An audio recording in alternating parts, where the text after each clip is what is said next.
في نهاية الفيديو هقولك على نصيحة مهمة جدا جدا جدا، يا ريت ان انت تتابع الفيديو للنهاية، لان لو النصيحة ديت انت فوتها فاعرف ان الفيديو ده انت ما طلعتش منه باكبر افادة.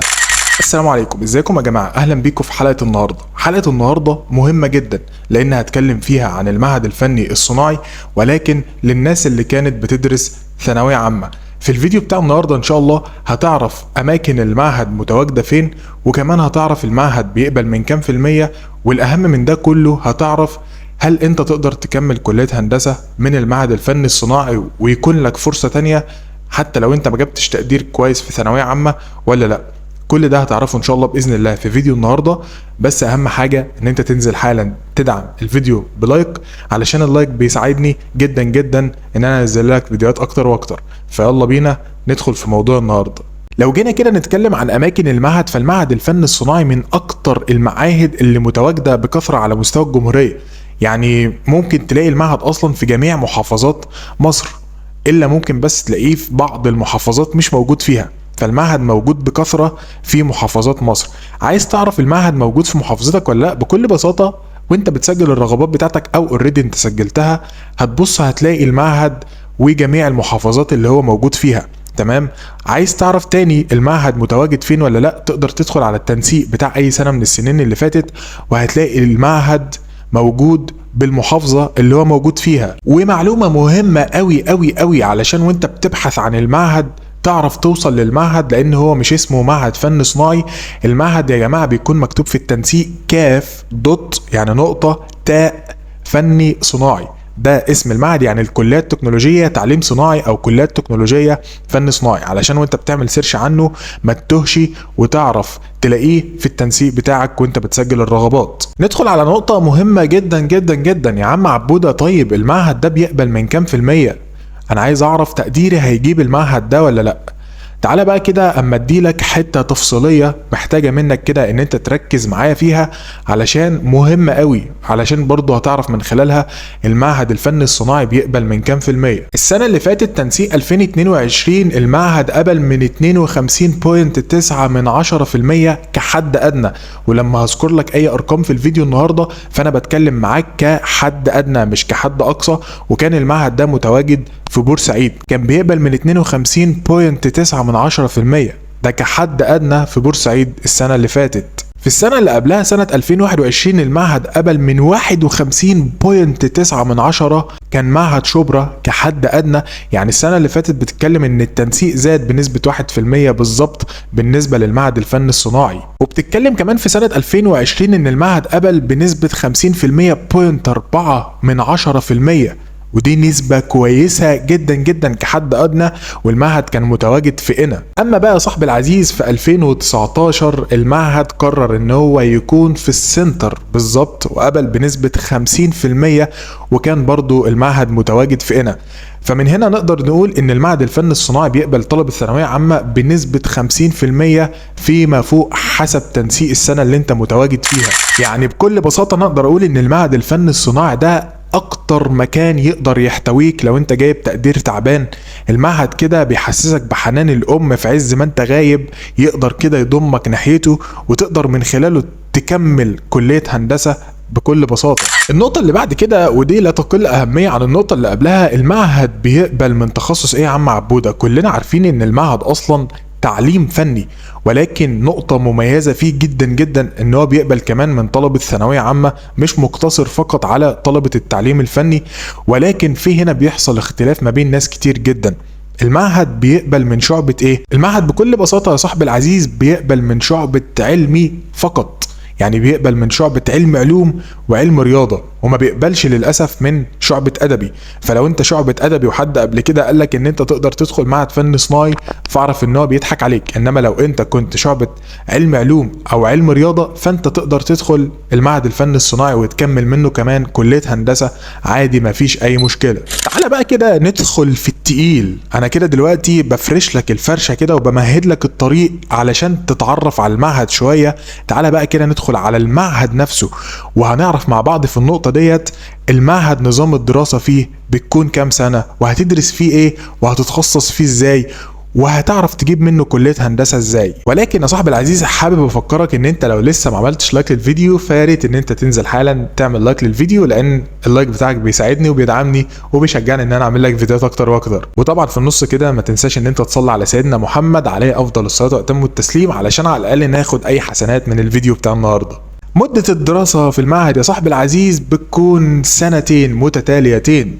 السنة الأولى مش مطلوب منك إن أنت تجيب فيها تقدير، يعني لو أنت عايز تكمل كلية هندسة من المعهد السنة الأولى لو جبت فيها مقبول فعادي جدا، ده ما بيأثرش عليك في الآخر وفي سنة تانية. ولو أنت جبت التقدير اللي دخلك كلية هندسة في سنة تانية فسنة أولى ديت ملهاش أي 60 لازمة في حياتك، بتقديرها ملهاش اي علاقة بالتقدير بتاعك في سنة تانية. فتفهم من النقطة دي ان سنة اولى هي بالنسبة لك تمهيد لسنة تانية، لان سنة تانية هتكون اهم سنة في حياتك والانظار كلها عليها، لان من خلالها هي دي اللي انت تقدر تجيب فيها التقدير ومن خلالها تقدر تدخل كلية هندسة. بعد ما عرفنا مع بعض نظام الدراسة في المعهد وعرفنا ان النظام سنتين، تعالى بقى اقولك انت ازاي هتجيب كلية هندسة من المعهد الفني الصناعي.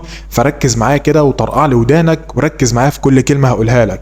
زي ما قلت لك من شويه ان سنه اولى تمهيديه لسنه تانية، ولكن ده مش معناه ان انت تأهمل سنه تانية، لان انت زي ما انت عارف ان انت لما بتدخل مكان جديد فبيبقى بالنسبه لك انت بتتعرف على المكان ده، وعلى بال ما تدخل في اجواء الدراسه في المعهد، وبحكم ان انت اصلا كنت ثانويه عامه ما درستش اي مواد ليها علاقه بالتعليم الفني، فبالنسبه لك هيكون الموضوع صعب شويه ان انت تتاقلم مع المنظومه الجديده اللي انت داخلها، فبتاخد وقت كده على بال ما تنسجم في المنظومه الجديده اللي انت داخلها. فده مش معناه ان انت تأهمل سنه اولى، بل بالعكس تحاول ان انت تهتم فيها وتعرف فيها ايه المميزات اللي انت محتاج تاخدها معاك وانت داخل سنه تانية علشان تتفوق في سنه تانية. انا عايز اقول لك ان المعهد سهل جدا جدا ان انت تجيب منه كليه هندسه، وبالتحديد لو انت كمان كنت بتدرس ثانويه عامه. فواحد هيقول لي ازاي ده يا عم عبوده وانا اصلا ما كنتش تعليم فني؟ هقول لك انت كطالب ثانويه عامه لو جبت 60% 70% 55% فانت جبت التقدير ده بعد تعب الى حد ما، وتعبت، والضغط النفسي بتاع ثانويه عامه ضغط كبير جدا عليك، زي ما تقول كده ان هو ادالك قوه مش عند حد تاني. الدراسه في المعهد سهله جدا لو انت فهمت المعهد ماشي ازاي. وعايز اقول لك كمان ان الدراسه في المعهد مش عمليه زي ما انت واخد بالك، لان في ناس كتير جدا بتقول لي يعني احنا هننزل ورشه وهننزل تدريب وهننزل معامل كتير. لا خالص، انت كل المواد اللي انت بتاخدها مواد نظريه، ممكن بس ماده او اتنين اللي بتلاقوهم مواد عمليه وبتاخدها يوم بس في الاسبوع، فده مش هيأثر عليك في اي حاجه خالص. نظام الدراسه 14 ماده، 7 مواد ترم اول و7 مواد ترم تاني، وكمان في مواد بتدرسها انت تعرضت لها قبل كده زي ماده الانجليزي وماده الرياضيات. وعايز اقول لك ان انت كطالب ثانويه عامه لما بتدخل المعهد بتتفوق جدا عن طالب التعليم الفني، لان انت مريت بتجربه المذاكره وان انت بتعرف تقعد على الكتاب لفتره طويله. الفكره بس ان انت تدي للمعهد اهتمام، واهتمام بسيط قوي، يعني مذاكرة 4 ساعات يوميا اضمن لك ان انت تجيب التقدير اللي دخلك كلية هندسة مرتاح.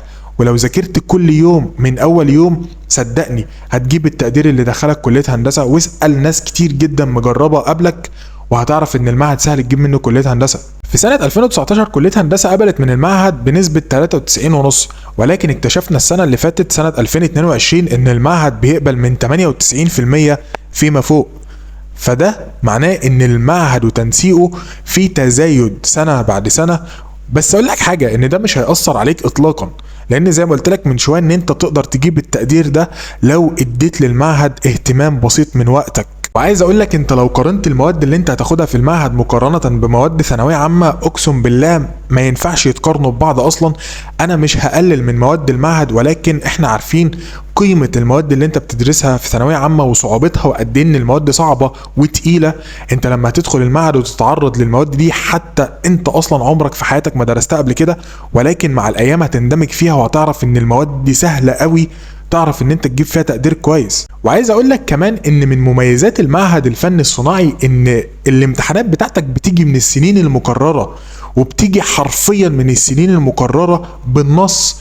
يعني لو الدكتور او اللي حط لك الامتحان عايز بس يحسسك كده ويعرفك ان هو عمل تريكات في الامتحان، ممكن بيبقى مثلا في نمرة في سؤال، فانت بتتكلم ان المعهد مليان مميزات بتصب في مصلحتك. واهم نقطة في الفيديو بتاع النهاردة الا وهي ان انت لما تدخل المعهد ان شاء الله لازم تنزل تاخد كورسات.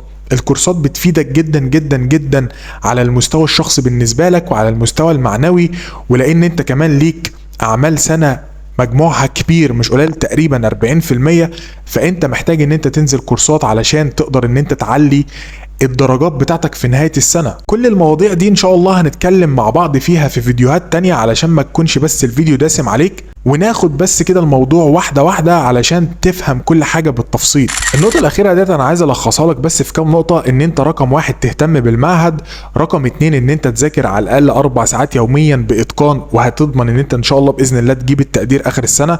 طبعا التوكل على ربنا اهم حاجة، وان انت تلتزم بصلاتك وان انت تلتزم ببر الوالدين اهم حاجة في الموضوع كله. والنقطة رقم 3 ان انت تنزل تاخد كورسات في المعهد، ده هيفيدك قوي قوي قوي قوي ان انت ان شاء الله باذن الله تعلي من التقدير بتاعك والدرجات بتاعتك، واهم حاجة درجات اعمال السنة اللي انت بتاخدها على مدار السنة بتاعتك.